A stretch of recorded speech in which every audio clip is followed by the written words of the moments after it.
और तेहरान में TV9 संवाददाता सुमैरा खान ने ईरानी यूनिवर्सिटी के प्रोफेसर मरांडी से खास बातचीत की। इस बातचीत में उन्होंने क्या कहा, देखते हैं।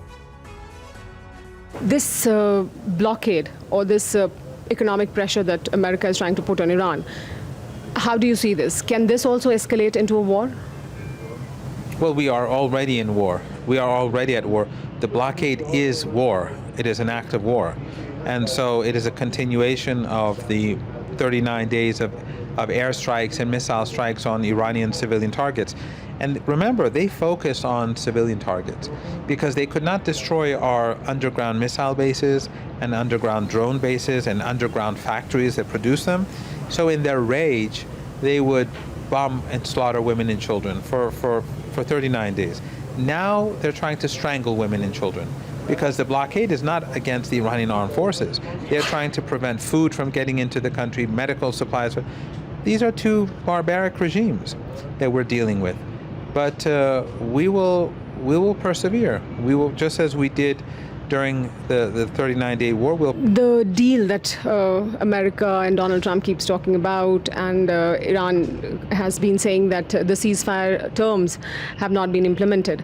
How close do you see is America and Iran to reaching any kind of agreement on that, as in America agreeing to the ceasefire conditions completely, or that space is completely closed, or only backroom channel negotiations are the way forward?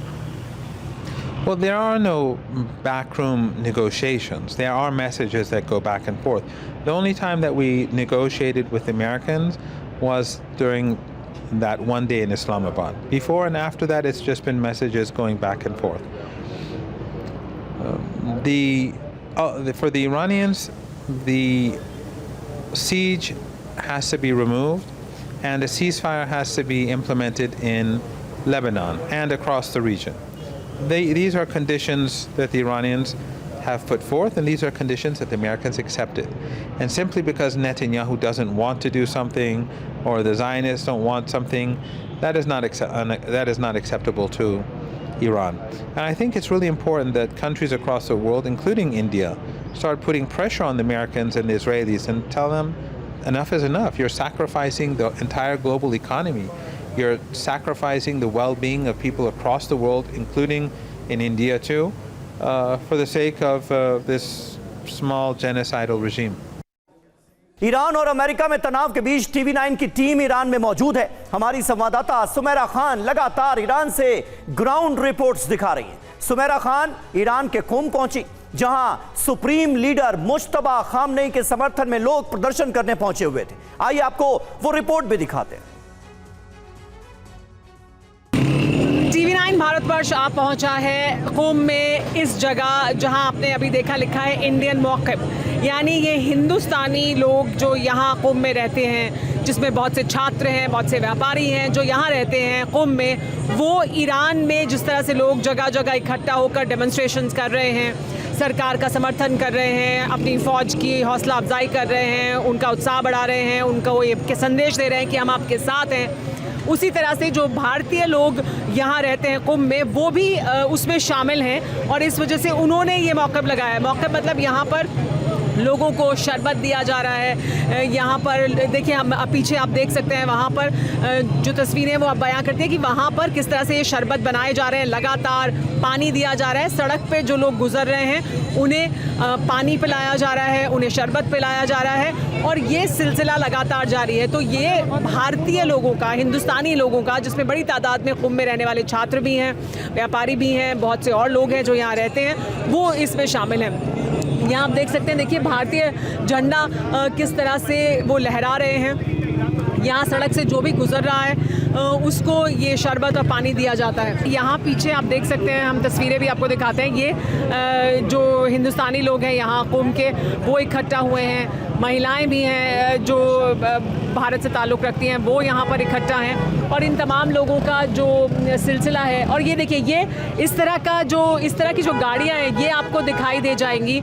यानी यहाँ पर आपने देखा किस तरह से शरबत और पानी देने का सिलसिला जारी है, लेकिन वहीं दूसरी तरफ यहाँ से जो गाड़ियाँ गुजर रही हैं वो भी अपने साथ इसी तरह से झंडे लेकर गुजरती हैं, या वो भी इसी तरह से शाम होते ही आपको ईरान में इस तरह के दृश्य देखने को मिलते हैं जहाँ लोग घरों के बाहर निकलते हैं। तो ये एक तरह से एक कम्युनिटी के तौर पर इकट्ठा होने का भी सिलसिला है, एक जज्बा है जिसमें वो एक साथ आना चाहते हैं। समर्थन भी है, जो कुछ हो रहा है तेहरान में उसका समर्थन भी करना चाहते हैं, और उस वजह से भी हमें ये और इस तरह की तस्वीरें दिखाई देती है। देखिए, जो गाड़ी आपको पीछे से मेरे गुजरते दिखाई देगी, सब गाड़ियों में आपको झंडे दिखाई देंगे, ईरान के जो फ्लैग्स हैं वो लेकर लोग निकल रहे हैं, बच्चे हैं हाथ पे, तो एक तरह का सेलिब्रेशन आपको लगेगा कि सेलिब्रेट कर रहे हैं। और कहना यह है ईरान के लोगों का कि हम जो हमारे साथ हुआ है, जो हमारे ऊपर जुल्म हुआ है, उसको हम ये कहना चाहते हैं कि हम उसमें एक साथ हैं, और इस वजह से ये सारा कुछ हो रहा है। हम एक बार फिर आपको इन तस्वीरों को दिखाना चाहेंगे। देखिए कि किस तरह से यहाँ पर लोग जो है वो जा रहे हैं, और यहाँ से जो झंडे हैं वो आपको दिखाई देंगे, यहाँ जो फ्लैग्स हैं वो आपको दिखाई देंगे, हिजबुल्लाह का फ्लैग भी दिखाई देगा और ईरान का फ्लैग भी दिखाई देगा, लेकिन साथ ही हिंदुस्तान का फ्लैग भी दिखाई देगा। तो ये जो तस्वीरें हैं वो बताने के लिए काफ़ी हैं कि किस तरह से कुंभ में बड़ी तादाद में लोग इकट्ठा हो रहे हैं, और सिर्फ कुंभ ही नहीं, ईरान भर में इसी तरह से लोग डेमोन्स्ट्रेशंस में रोज़ शाम में मौजूद रहते हैं। TV9 भारतवर्ष के लिए मैं सुमेरा खान, कुंभ से। और TV9 संवाददाता सुमेरा खान ने कुंभ में प्रदर्शन कर रहे लोगों से बात की, वो क्या कह रहे हैं आइए सुनते हैं। ईरान में आकर जगह जगह इस तरह के डेमोन्स्ट्रेशंस हो रहे हैं, उसमें तमाम लोग शामिल हैं। ये यहाँ भारतीय मौक़िफ़ भी हो, इसके पीछे क्या सोच है? जी बिस्मिल्लाहिर्रहमानिर्रहीम। इसके पीछे एक ये सोच है, एक पैगाम देना ईरान की आवाम को कि इस जंग में हिंदुस्तान की आवाम, हिंदुस्तानी आवाम और भारतीय लोग जो हैं वो ईरान के साथ खड़े हैं, क्योंकि हमारा एक सिविलाइजेशनल रिलेशन है, हमारा कल्चरल रिलेशन है, और हमारी बहुत पुरानी दोस्ती है ईरान के साथ। इस जंग में जो हक़ और बातिल की जंग है, पूरी दुनिया के इंसाफ पसंद लोग आपके साथ हैं, और हम भारतीय भी, हम हिंदुस्तानी भी आपके साथ शाना बजाना खड़े हैं। तो हमारी ये छोटी सी कोशिश है मौक़िफ़ के ज़रिए से, सबीलों के ज़रिए से, पानी शरबत पिलाने के ज़रिए से, कि एक पैगाम दिया जाए, एक मोहब्बत ईजाद की जाए। यहाँ मौक़िफ़ पर आए हुए भी सब ये हिंदुस्तानी बिरादरान हैं अपने, और सब माशाल्लाह दिलो जान से लगे हुए हैं, और मौक़िफ़ में जो है हर तरह की शिरकत उनकी जारी है। तो मुहर्रम में और चहलुम में हमेशा मौक़िफ़ लगते हैं यहाँ पर, यहाँ का कल्चर है मौक़िफ़। लेकिन जब से आयतुल्लाह उज़्मा सैयद अली हुसैनी ख़ामेनाई रहमतुल्लाह अलैह की शहादत वाक़ हुई है, उस वक्त से पूरे ईरान में मौक़िफ़ों का सिलसिला जारी है। आज जो भी हो रहा है ईरान के साथ, जो भी हो रहा है, सब कुछ गलत हो रहा है। यानी हर एक चीज़ जो अमेरिका कर रहा है ईरान के साथ, वो असलन काबिल कबूल नहीं है। यानी असलन वो चीज़ जो कर रहा है, जो हरमुज़ पे वो बंद करके बैठा हुआ है, लेकिन वो आज करने की जो उसने किया है वो काबिल कबूल नहीं है। अमेरिका का टेररिस्ट अटैक हुआ था यहाँ पर, और जो है काफ़ी छोटे बच्चियों की शहादत और रहबर की शहादत और दूसरे सिविलियंस की भी शहादत हुई थी। तो तकरीबन 2 महीने से रोज़ रात में, रात को 8 बजे से लेकर रात को 12 बजे तक, कई रातों में तो जो है रात को 2 बजे तक जो है आपको यही नज़ारा रास्ते पर दिखाई देगा, जहाँ पर आप देख सकते हैं छोटे छोटे बच्चे, औरतें, बूढ़े व्हील चेयर्स पर, यहाँ तक कि इतनी ज़्यादा क्राउड हो जाती है कि जो है वो ट्रैफिक कंट्रोल करना बहुत डिफ़िकल्ट हो जाता है। लोग जो है एक हद तक नाराज़ है क्योंकि चीज़ें महंगी हो गई है, ठीक है, क्योंकि इन्फ्लेशन ज़्यादा है। लेकिन ये लोगों को ये भी पता है कि इसका रूट कॉज क्या है, और रूट कॉज जो है वो अमेरिकन एग्रेशन है। वो ये है कि इसराइल बार बार आके इनके न्यूक्लियर साइंटिस्ट को असैसिनेट कर रहा है। अब एक तरफ से अमेरिका जो दावा करता है कि मैं ईरानियन लोगों की मदद करना चाह रहा हूँ, अब वही अमेरिकन आके ईरानी लोगों को जो है मेडिसिन नहीं दे रहा है। तो ये कौन सी मदद है?